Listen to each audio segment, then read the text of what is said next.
Pat McGrath Labs was really just started on a whim. She toyed with the idea for years, claiming to have made 5 different namesake brands in the past, only to then scrap them because they weren't perfect. So the idea behind this iteration of Pat McGrath Labs was that it was imperfect. And that was kind of its downfall. This iteration of Pat McGrath Labs first came to public consciousness in September 2015, both on Instagram and on the models at the Prada Spring Summer 16 show. It had only had about 2 months of development, which for context is exceptionally short for a cosmetics label because, especially for a new brand, that can take years.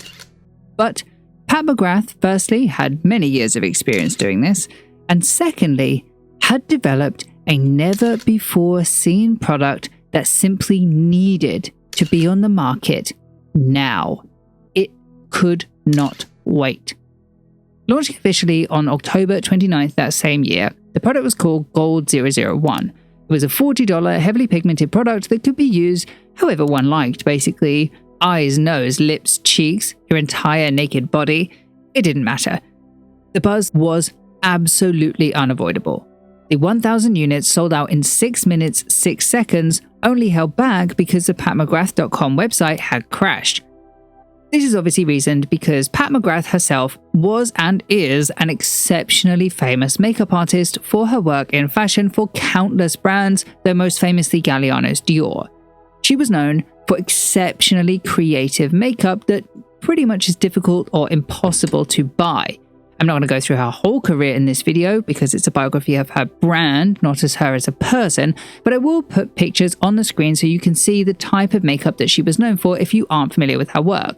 I'll also put up a picture of Pat McGrath herself because, for now, you should know this first product launch was launched as a celebrity brand. This Gold 001 had the media coverage of a celebrity brand and had the sales of a celebrity brand, pre-overexposure as we have now, in which everyone and their left dog just had to have their hands on the product, whatever it may be. But that there was the issue. The product itself was incredibly niche. Really, it wasn't made for the mass audiences. It was a heavily pigmented product that also came with Miron mixing liquid, a mixing palette, and a spatula so that professionals could blend the product on the job to use as intended.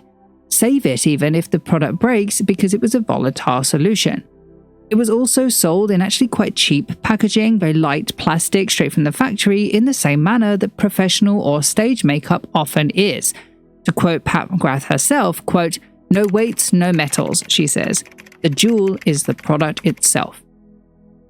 By October, the brand had confirmed another product coming for that December, which was Phantom 002 that consisted of 8 eye makeup pieces for $240, and then they confirmed a full makeup collection by the end of 2016. Throughout all of this time, the buzz was exceptionally high. We really have never had a product line with this level of cultural buzz that was targeted so specifically to professionals who want to mix their own products with cosmetic ingredients in this way. And I'm not talking about drunk elephant skincare smoothies here. However, in the interim, before the full makeup collection was debuted, several important things happened. Firstly, in April 2016, they launched Skin Fetish 003, which was a pair of 2 highlighter kits, each for $72, which followed their normal MO of professional-grade cosmetics in product. However, thanks to a deal with Sephora, this product specifically also marked a shift in their target market. Sure, it was only 7 Sephora stores that it was available in, and of course Sephora.com, but now their professional-grade makeup looked like it was being geared to the everyday makeup-wearing person. And the reviews shifted. This was the first product that the reception, though still widely positive, came with the caveat that it had a learning curve to it. The people who purchased and were reviewing the product seemingly hadn't cottoned on to the fact that the product probably wasn't intended for them. Obviously, it's not their fault. Sephora probably wasn't the best choice of distributor if they wanted to keep to the original ethos for the brand, which for clarity was limited edition professional products made whenever Pat decides they must be in the market tomorrow. Because now that they had Sephora, they couldn't have that anymore. They now needed consistent new products on an approximately 4 times a year schedule. It also meant the brand would need to scale, which brings me to the second thing that happened before the fall makeup collection was supposed to launch in 2016, in which they received outside investment. August 2016, they sold an approximately $28 million stake to one luxury group. They're an investment fund that, fortunately for Pat McGrath Labs, was focused on disruptive consumer and retail luxury business, which oftentimes means that they're just a little more hands-off. Obviously, I can't confirm that that's the case here. They're a very secretive company, still under 5 employees, 2 of which are just the founders, Mr. Damien Ernest Mold and John Franco Chenoweth. But it's my opinion that as far as investors go, they were probably the right way to go because they allowed the brand more creative control than, say, some other venture capitalists would have. But these 2 points were enough to change the brand.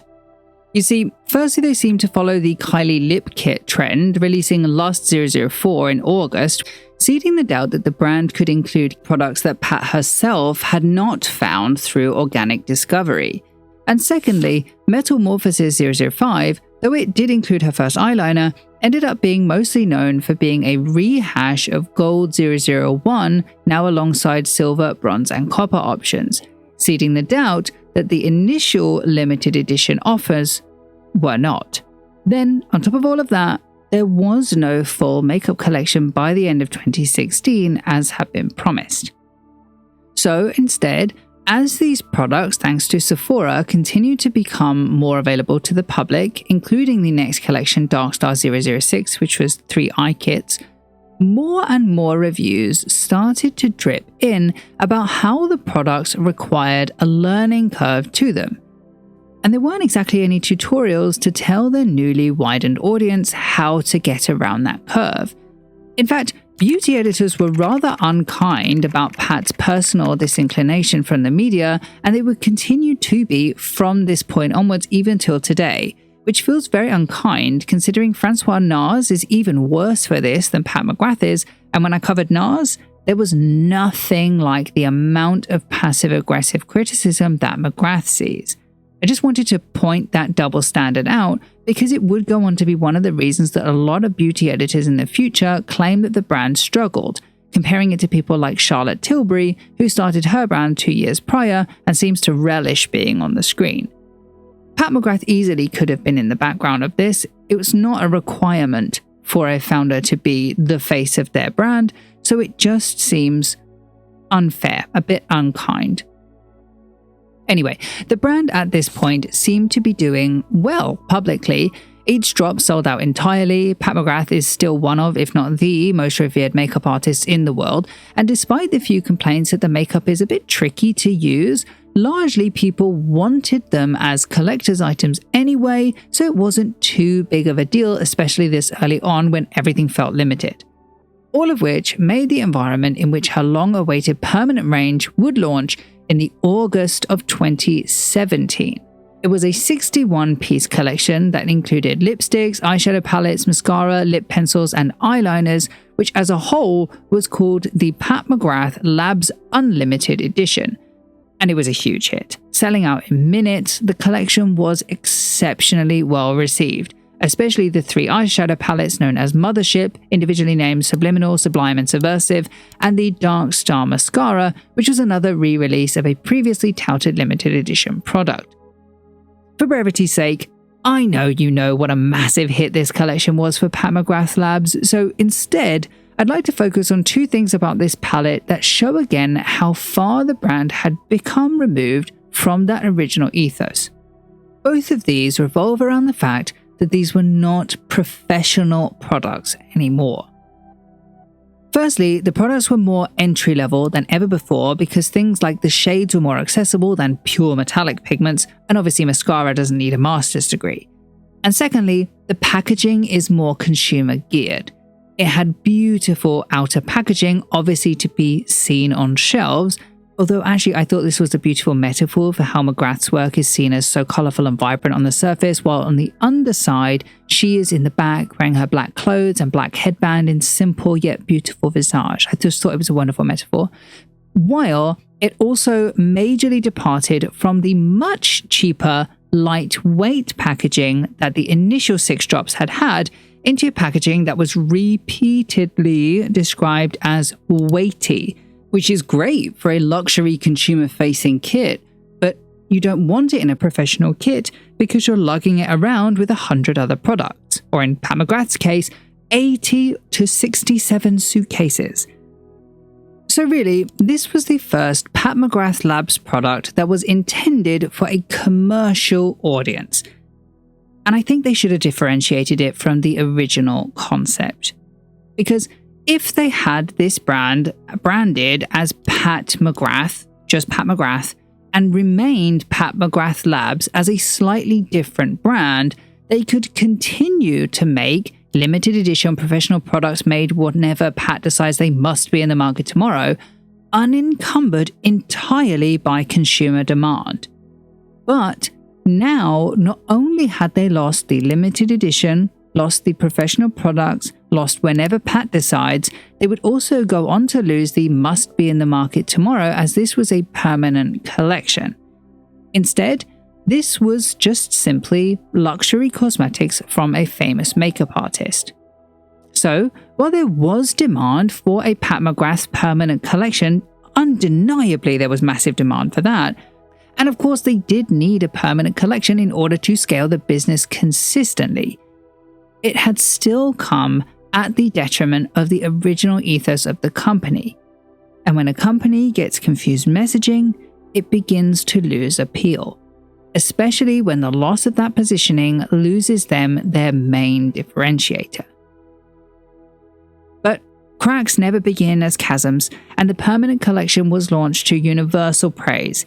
It was absolutely impossible to escape the buzz of the Pat McGrath brand at this point, actually.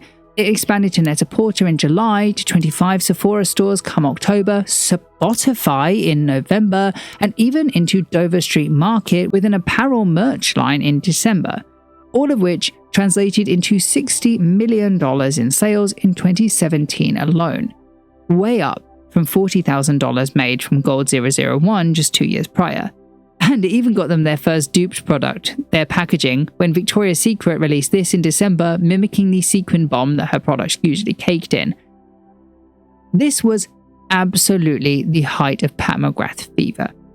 The wider public finally got products that they can integrate into their everyday lives, giving them a feeling of professionalism in makeup unique to some of the other brands that are on the market, though not 100% unique, because there's brands like MAC, NARS, even Charlotte Tilbury, I guess. January 2018, Mothership 4 is launched. May 2018, they have a collaboration with the Met, becoming the first cosmetic brand ever to sell in the Metropolitan Museum of Art. They continue to expand into Sephora, now to the tune of 54 stores. June and July 2018, they rolled out the Skin Fetish collection to the permanent collection, featuring more repeat products from limited previous edition drops, by the way. And come August, they had a new investor. Multinational investment firm Eurazeo Brands bought a $60 million stake in Pat McGrath Labs for approximately 8% of the company, and Pat McGrath Labs was thus valued at $1 billion, just over 17 times its retail sales. A ridiculously large valuation for a company that, for all intents and purposes, was creatively finding its feet still. Sure, the brand was famous enough for that kind of valuation, but given its confused target market leading to price, product place, and promotion kerfuffles, it was a very risky valuation indeed. But they needed that growth stage investment to reach the incredible demand of her fans if they wanted to see a return on the media interest, so this is the route that they took. By that autumn, they were in 90 Sephora stores and were in talks to expand overseas, of which, save for some global Sephora stores, the first port of call was the UK via a residency in Selfridges in March 2019, which by the way came along with the brand's first collaborations, 75 of one-off collaborations, in fact, many of which we do not know, they haven't been recorded, though they did include Byredo candle, Manolo Blahnik shoes, a Louis Vuitton trunk, a Valentino bag, a Prada bag, Rick Owens shoes, Comme des Garçons / Dr. Martens shoes, and a Judith Leather bag. However, one notable change happened in late 2018 that I must draw your attention to. I believe it was in the holiday collection of 2018 that they made further changes to their packaging. These miniature mothership pallets were in cardboard. And if we agreed earlier that they'd lost their original ethos of limited edition professional products made whenever Pat decides they must be in the market tomorrow, and moved on to luxury cosmetics from a famous makeup artist, why now were they trying to lose their luxury angle? But of course, it was excusable, right? It's just a holiday collection. It's intended to allow people that might not want to spend the $126 on the full palette to get something that can be more easily gifted. But actually from here, it will go on to continue to be a complaint about the brand's products, everything from the product formulas to the packaging. This of course brings us to 2019, when they really stepped up in the quantity of releases. Most of these were well received, really well in their new luxury consumer cosmetics angle, but again, the complaints persisted that there was a bit of a barrier to entry with them in terms of skill. A complaint most obvious in the reviews of her foundation that had been released that July, which, just to summarize the main complaints that are completely ongoing from here on out: 1, they were expensive, though for the original professional target market it could have been justified. 2, the packaging was becoming cheap. And 3, the product was tricky to use, which again would be okay if they had remained their original target market. However, because they had not remained their original target market, a much bigger frustration was blossoming for the brand, in which people were getting a bit tired of repeat products. Of course, we've discussed the fact that she had repeated so-called limited edition products before, somewhat devaluing them by increasing supply, but by 2019, this was in full force when the Star Wars Mothership palette was a 1-to-1 re-release of Mothership 4, just now with new packaging. This would be their 4th ongoing issue from the brand from here on out, and one that caused it to lose buzz and interest when each new product was dropped, as it removed urgency from the releases. They were still popular, don't get me wrong, but it had lost the rushed urgency that the first few products had when we really felt like they were limited. The Star Wars palette, as well as the incoming Supreme lipstick, which released the following August, were also very strangely timed as well, as by this point the brand was still very, very popular in the zeitgeist. You tend to find that brands only do collaborations like these as a brand extender, not when they're on a supposed astronomical rise to success. And honestly, the overarching brand of Pat McGrath feels so above collaborations, so even in terms of branding, it feels strange. Then when you consider that they were doing them so soon after making a consumer-facing set, it didn't exactly seem like a rosy future for the brand. Something confirmed after their first campaign, which featured Naomi Campbell as Divine Rose, only hit 15,000 views on YouTube, 7,500 views for the masterclass, and supposedly the Instagram Live was more successful, though no one has a figure on how many people watched. By 2021, her growth stage investment financier had pulled out, selling their approximately 5 to 8% stake to Groupe Bruxelles Lambert, an investment holding company based in Belgium, under the company Sienna Investment Managers, who paid 168 million euros, or about 183 million US dollars at the time, for a 14.4% stake in the company. So it had grown from when 8% was worth $60 million, but at a way slower rate than they expected, following their overinflated $1 billion valuation. Quickly, the brand took a quality nosedive, and her customers were quick to notice. More products and more collaborations, more cardboard, less quality formulas, more repeat shades, oversaturation of mothership palettes, smaller quantity of product per pan. By 2022, they were still far from profitable, and they were still pushing forward without evaluating what it was that wasn't working. Basically, by this point, Pat McGrath Labs was riding on the same complaints interspersed with almost a sympathy that this was happening to a brand helmed by a woman that everyone and their right-handed mothers still respect. Therefore, was soon hard to ignore after their skincare line was met with almost no fanfare whatsoever. I didn't even realize they released skincare for a long time after they launched it. Reception was mediocre at best, and their second advert with Naomi Campbell on YouTube only reached 3,000 views. It now sits at 3,500 views in 2025, but at least you can still watch it. Quote, McGrath had wanted to enter the category with a bang, biding her time until Estee Lauder released the patent on the formula she wanted and celebrating with an AAA talent photo shoot. Starring Naomi Campbell, sources say the shoot cost over $1 million but enjoyed limited returns. A 20-second ad spot on YouTube has just over 3,000 views. Nobody saw it, one employee said.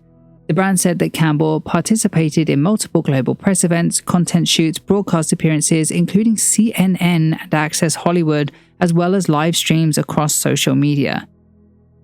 Soon, not only were they doing collaborations, but they were doing repeat collaborations. Supreme and Star Wars just in 2022 alone, the latter of which was just Mothership 6 Midnight Sun, which was still on sale on discount at this time, now repackaged at full price again with a sticker on top, causing some concerns that they were not made in a timely manner, which was a concern important for Pat McGrath Labs as the shelf life of their products had already been questioned multiple times, from lipsticks smelling crayon-like after 6 months to products separating well before their expiry date.